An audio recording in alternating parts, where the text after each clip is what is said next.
Welcome to the Minor Consult, where I speak with leaders shaping our world in diverse ways. I'm your host, Dr. Lloyd Minor, Dean of the Stanford School of Medicine and Vice President for Medical Affairs at Stanford University. Today, I'm excited to continue our special series called The Big Idea, spotlighting some of society's most critical issues and transformative solutions that promise to lead us into the future. In this episode, we're asking a bold question. What is the secret to extending the number of healthy, fulfilling years in the human life? Our guest is Dr. Eric Topol. He's a cardiologist, scientist, and best-selling author. Currently serving as the founder and director of the Scripps Research Translational Institute, Eric is known as a pioneer in individualized medicine. Among his many accomplishments is the founding of the Cleveland Clinic Lerner College of Medicine. Eric's latest book, Super Agers, An Evidence-Based Approach to Longevity, was published earlier this year. It delves into the latest science about aging, including insights from his Welderly study of more than 1,400 people who reached 80 without chronic diseases. Eric's findings and his continuing research led to a big idea. Can we control how well we age through key lifestyle choices around diet, exercise, sleep, environment, and preventive medical care? It's an idea that has the potential to transform how we think about aging, prioritizing not just our lifespans, but our health spans. Welcome to the Minor Consult, Eric. Oh, great to be with you, Lloyd. Really, I know we're going to have a fun conversation. Indeed. Eric, maybe we could start with the origin of your research on healthy aging. What made you decide to focus on this topic, and why is it particularly timely now? Right. Well, this idea of the Welderly, or really now we call them Super Agers, was born when genomics was the height where we thought everything was due to genetics, genomics, and we could sequence. So we took 7 years to find people, their average age was 89, ranged up to 102, who had never been sick or on no medication. It's hard to find these people. And we did whole genome sequencing, and we compared them to elderly people, the people over 65 with at least one, if not more, chronic diseases. We compared them to lots of different populations, and we didn't find that genetics had much of a contribution, at least from their genome sequence. So since then, I think we've learned a tremendous amount of what does constitute the underpinnings for healthy aging. And it turns out it's really not just luck, although there might be a little bit of that. It's really our immune system. And as you mentioned, Lloyd, all these things like lifestyle factors, environmental burdens, uh, they all work through the same mechanism of either dysregulating our immune system or our aging, losing our protection. So what we believe is the case now, we want to get to healthy aging, people 85 plus, no cancer, no neurodegenerative disease, no cardiovascular disease. We have to pay a lot of attention to keeping our immune system with high levels of integrity. That's, of course, a really exciting field. And there have been such advances in human immunology over the past decade. Can you describe some of those and how your research has been guided by fundamental research in immunology, as well as some of the immunological factors that you found in your studies of the healthy aging compared to the not so healthy aging? Right, right. Yeah, I mean, this is really fascinating because clinically, as you know very well, Lloyd, we don't have a way to assess the immune system in patients. Right. We could look at their complete blood count and say the white cell neutrophil lymphocyte ratio. That's almost worthless. So we are at a loss. And it turns out that one of your colleagues at Stanford, Tony Wiscore, uh, and a team that he pulled together, they really pioneered these organ clocks. And one of the organ clocks, besides the brain, heart, and artery, and liver, was the immune system. Right. Maybe not considered an organ, but a vital system. And this unlocks something we've never had before, which is the immune system pace of aging Is it slower than the person's chronologic age or faster? So we have a whole new way now to, at least at the moment, we're going to have even better ways to assess a person's immune system. And everything it looks like the people who have healthy aging, or particularly they practice anti-inflammatory diet, they have great sleep health, they do all sorts of exercise. Another great insight from Stanford, by the way, from you and Ashley and his colleagues there. Anyway, it works through the same mechanism of preserving the functionality, the ideal status of the immune system. So finally we have a way to at least get a crack at it with some plasma proteins. It should be very inexpensive, and I expect it will be a part of the routine assessment of patients, particularly as we get older in the future. You know, Eric, the desire for us as humans to live a long, healthy life is not new. How were scientists and physicians approaching this goal in the past? And what were they getting right and what were they not able to decipher, either because they didn't have the tools or they weren't focused on the right areas of approach? Yeah, I mean, we've had this fixation on the genome, that everything has to be, uh, determined in some way. Like it's the barcode of our existence. I think that's been terribly overemphasized. Hmm. It obviously contributes, but over time we've learned so much more than that. And particularly, as I mentioned, with regard to these organ clocks, these are from proteins, not Hmm. the genes per se. And the immune system, to really study that, you have to do perturbation.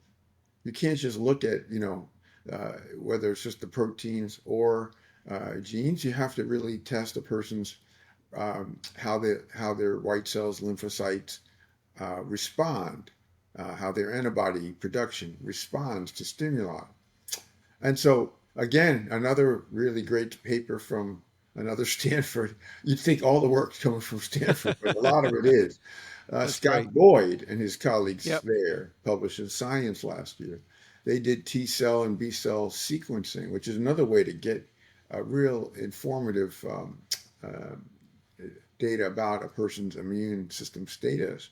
And they found how important that was. So and they did perturbations, of course. They looked at, for example, after COVID and after various other ways to, uh, activate the immune system. So we have learned a lot. There's a lot of now immune age related assessments that really tell us that if we're going to make a big change here, and I think we can, and go into an era of preventive medicine like we've never had before, preventing these three major age-related diseases, we have a path forward.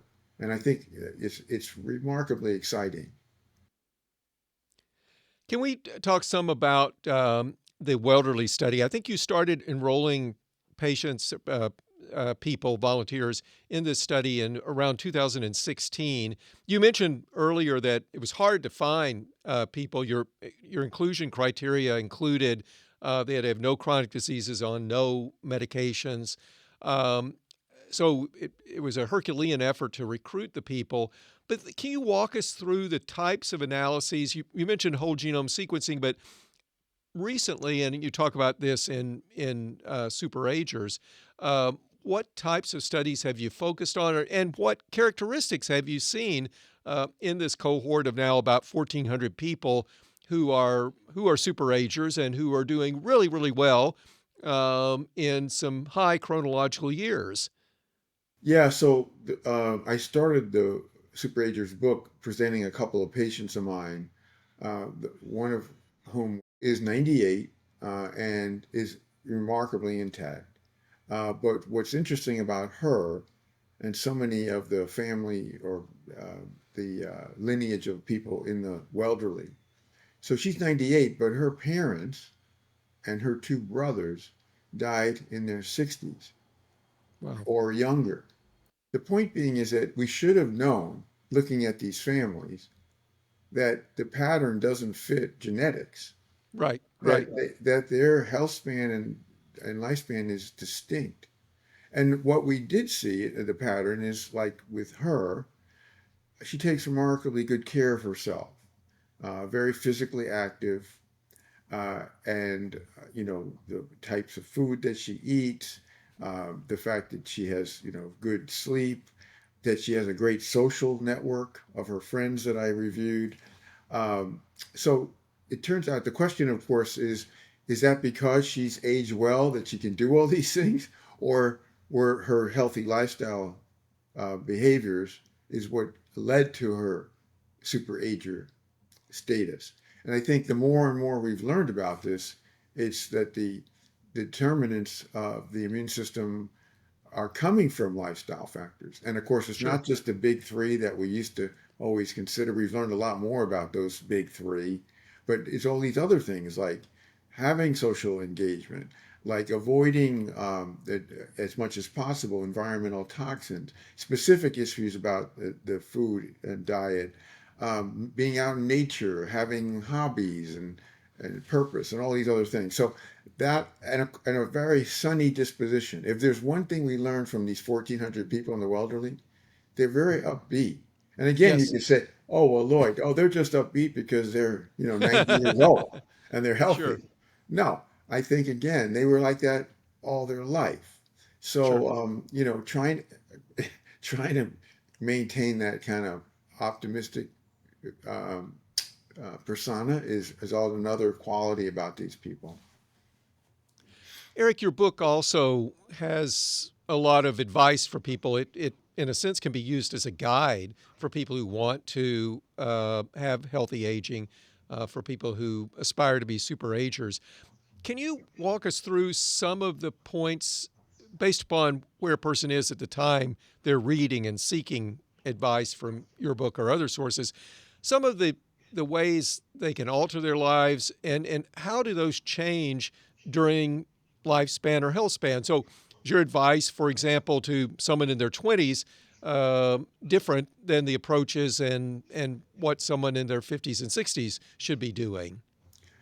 Yeah, I mean, I think so. There's some general features. In the book, I cited a number of studies that show if you take on all these healthy lifestyle, I call them lifestyle plus because it's not just the diet, exercise, sleep, but many more, that you gain 7 to 10 years if you start at age 50.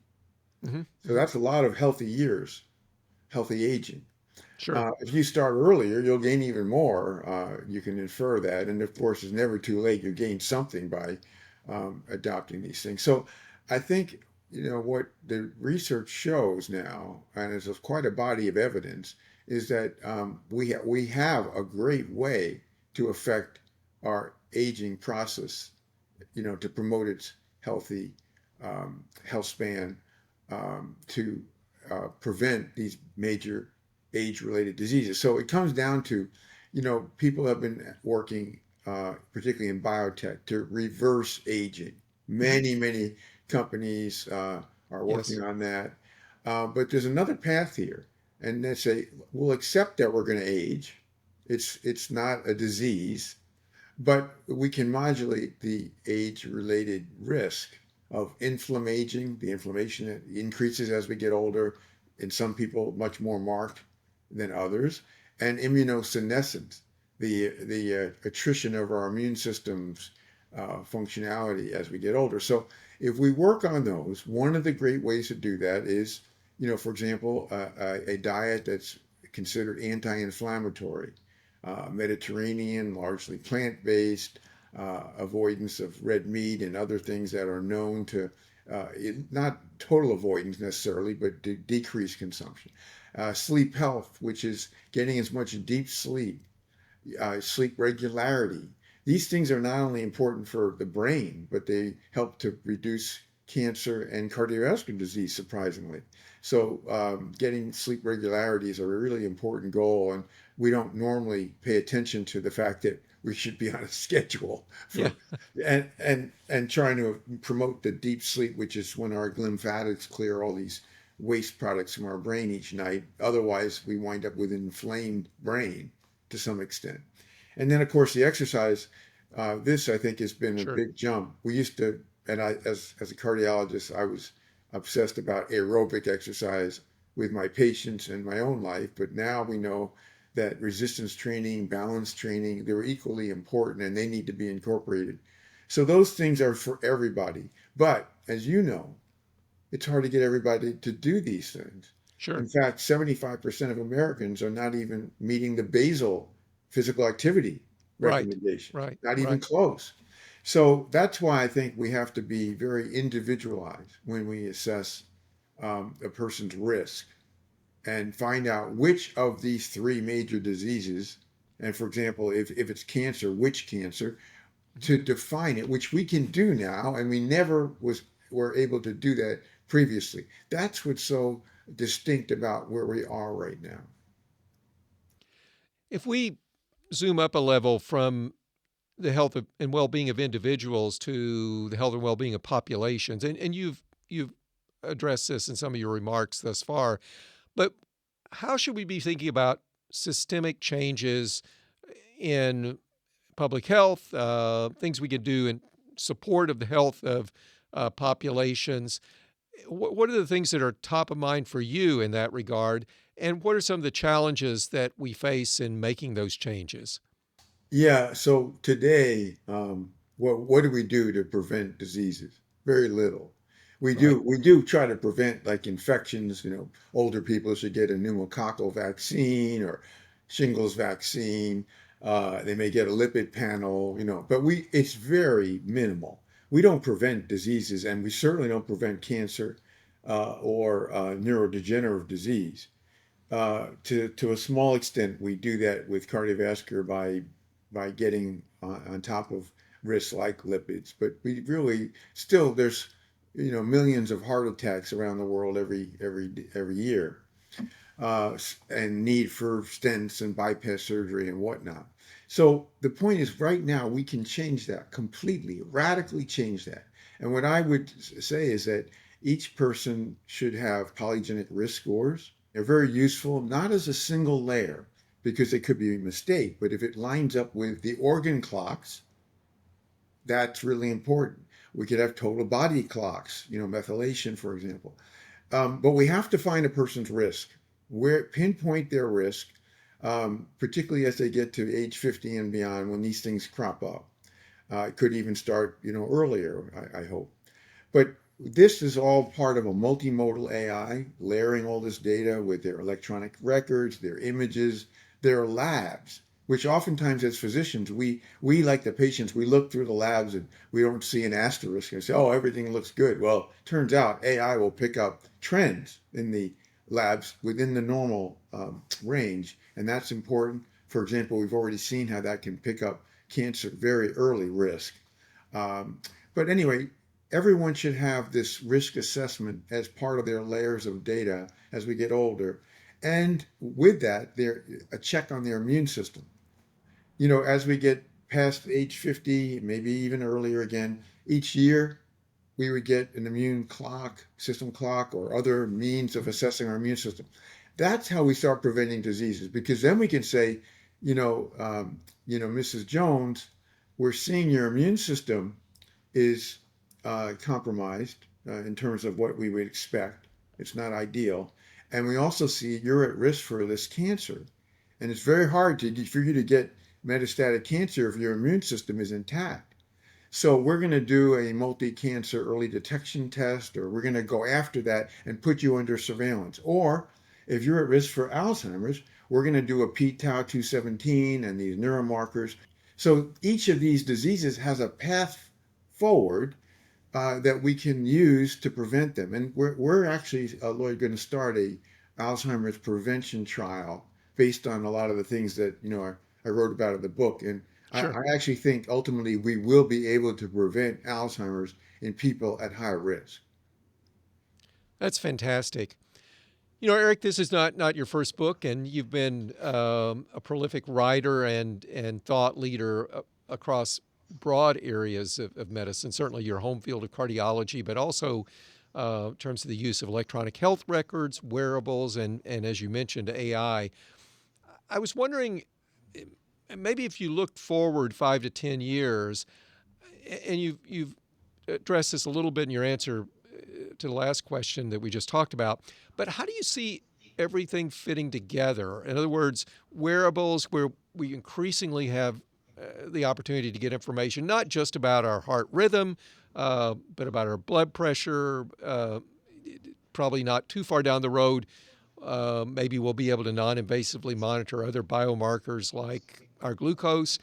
And of course, as you mentioned, AI brings all of this together. How do you see it fitting together if you use your crystal ball, 5 to 10 years from now, in terms of how each of us will have the opportunity to monitor and to be engaged with our health in ways that we could have only dreamed about in the past? Yeah, well, the theme, as you alluded to in the intro, is individualized data. Right. That is data that's deep, layers of data, and long, we're longitudinal. And so now there's so much data, billions and billions of data points for any given person, that we need AI to help us interpret it, of course.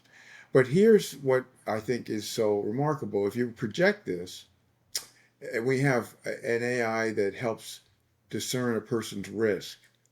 Yesterday, I spoke with Professor Shana Kelly at Northwestern. She's going to have a implantable sensor to monitor inflammation continuously. Now, not every one of us needs that, but again, if you're at high risk for something and you want to know that your lifestyle is if changes are working, wouldn't that be nice that all your inflammation is now getting suppressed? And that's, I mean, basically, she's shown in a paper in Science that it's like a glucose sensor. You just put it under the skin and you don't even feel it. Uh, and you get continuous on your smartphone. I volunteered to Right. be patient zero for that, of course. Yeah. But, they can monitor any protein. So we're going to see wearables not like what we have today, like the watches, wristbands, and rings and whatnot. We're going to have sensors that pick up things that we never had before, like, for example, impending heart attack or potential of heart failure, all sorts of things. People aren't realizing now how sensors are growing up. They're really moving into the future, and it's not far away from being inexpensive, widely used. So, what I envision is we find people at their risk, ideally in their 30s or 40s. We give them specific advice about their risk. They are given the ways to monitor that risk, and we go into this new era of prevention that we've never done. We've talked about it for millennia in medicine. Oh, we're going to prevent diseases. No, Yes. what we do is treat, treat, treat. And Right. most of Right. that's not very successful. And it's usually too late. All right. We have these drugs for Alzheimer's for people with Alzheimer's. They don't do very much. They cost a fortune. They have PET scans and whatnot. And this is how we think when we could prevent the disease. The same with the cancer. We do all these screenings. They don't pick up a lot of the cancers, and a lot of people don't even have the screenings. This is not the way we can prevent these diseases. Let's get on it. That's my plea. Eric, you've described and others have described your research as empowering because it identifies actions that each of us can take to delay disease. And I'm wondering, how have the ideas that you've talked about, studied, written about in Super Ager, how have these changed your personal outlook on aging? Well, I used to think before we did the Welderly study that I was destined to be, going to have cancer um, because that's what's run in my family. I didn't have any relative that had passed the age in their 60s.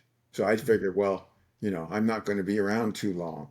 Mhm. What it was liberating to see from our study that it's not just the genes and the family history. There's much more to this. And so, I've always been attentive to at least aerobic exercise and, a diet that was sensible based on the evidence. And, for example, I haven't had red meat for 40 some years at all. Right. But also, the idea I had to really gear up to have better sleep. I was a terrible, if you looked at my deep sleep, you say, oh, this is horrendous, the setup for, a person with neurodegenerative disease. So really working on that with tracking it. And I think that's something people at least should know about. Uh, Sure. uh, and it isn't just that you sleep 8 hours. No, it's or 6 hours. Maybe you sleep 6 hours and you get an hour deep sleep every night. That's pretty good. And also, strengthening and balance exercise, which I wasn't doing, and now I'm, really into that. So these are things that everyone can incorporate. But I did find out, what my risks were. And for Mhm. example, polygenic risk score for heart disease was very high, in the Hmm. 96th percentile. I didn't expect that because none of my family had heart disease. But of course, they didn't live that long. And Right. that's one of the Right. things with polygenic risk score. It just tells you yes, no. It doesn't tell you when. That's why we need these other layers of data to give us much more temporal informativeness. So anyway, that was important because you'd be more aggressive about, my lipoproteins, that sort of thing. And I have been. So we can all learn from tools that are available today or will be very soon, like the organ clocks, to be able to get right on top of our risk and prevent or at least delay them for decades, it's that sort of thing. So we should be doing that. I'm doing. Fantastic. Well, this has been a wonderful conversation. And Eric, I want to end with two questions that I ask all my guests. And for this series, I'll add a twist. First, what do you think are the most important qualities for a leader to pioneer a transformative approach to human health? Well, I mean, it is thinking in an unbridled way. I mean, you're trying to pick out these big ideas. We should all be thinking big, you Yep. know, and act even bigger. That's the key. It's not, you can have a big idea, but if it just sits there and doesn't ever get out and doesn't ever get worked on, validated, implemented, then what good is it? So I try to work with the crew I have the privilege of having on our team at Scripps Research to do that, um, and just be what we've learned, if anything, in recent years is there's no limits to the use of AI to improve healthcare. And yes, there are many liabilities. We both would acknowledge Sure. that. Sure. But we never would have expected that superhuman eyes could pick up things and scans that Yep. were inconceivable that humans could see. But they are, making accurate detections of all sorts of things, opportunistic, if you will. And so that's what we should be doing is thinking about these tools we have, which are new, and how we can apply them. And I do think that the biggest will turn out if we fast forward a decade from now. It always takes longer than I hope. That we will see that the biggest jump of impact of AI was in forecasting people's health Yeah. and preventing diseases. And people haven't been Sure. talking about that. They keep talking about AI for drug discovery, AI for accuracy of diagnoses. AI will help in those things. It will help synthesize a person's medical records and interpret a scan better than a image specialist or pathologist. But this, I think, is the biggest thing, and it just came out of just unrestricted thinking, which we all should be engaging in. And finally, what gives you hope for the future?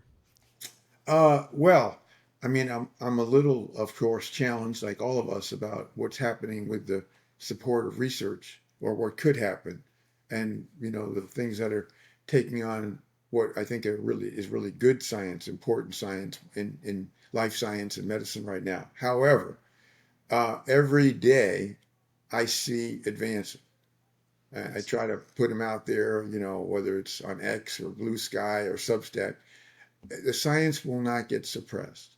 And there's so many great minds out there that there's no way we're going to hold them back. So I see acceleration of where we are now, and that will override the concerns regarding, whether it's the funding or the anti-science movements, whatnot. So I remain very optimistic. I try to share that so that people Yes. don't get downbeat about things because so much great stuff is happening in all throughout life science, all throughout medical research, and I hope that we're not going to see any any compromise of that. I don't expect it, actually. Well, Eric, thank you so much for joining today and for this enlightening conversation and for all that you do in your research and your writing and in your impact as a thought leader. And thank you for listening to the Minor Consult with me, Stanford School of Medicine Dean Lloyd Minor. I hope you've enjoyed today's discussion with Dr. Eric Topol, author, cardiologist, and director of the Scripps Research Translational Institute. Please send your questions by email to the Minor Consult at theminorconsult.com and check out our website, theminorconsult.com, for updates, episodes, and more. To get the latest episodes of the Minor Consult, subscribe on Apple Podcasts, Spotify, or wherever you listen. Thank you so much for joining me today. I look forward to our next episode. Until then, stay safe, stay well, and be kind.